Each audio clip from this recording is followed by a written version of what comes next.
Bra. Du Emma, var bor du? Var bor vi? Här. Ja, vad heter stan där du bor? Du sa att du, mamma och farfar åkte till, var då? Trollhättan.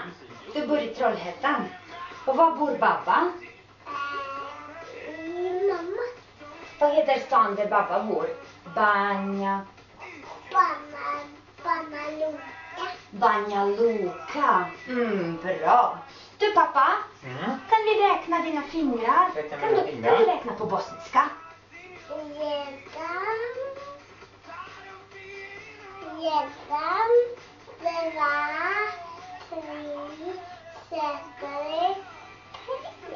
4. Bra! En gång till. 1, 2, 3, 4.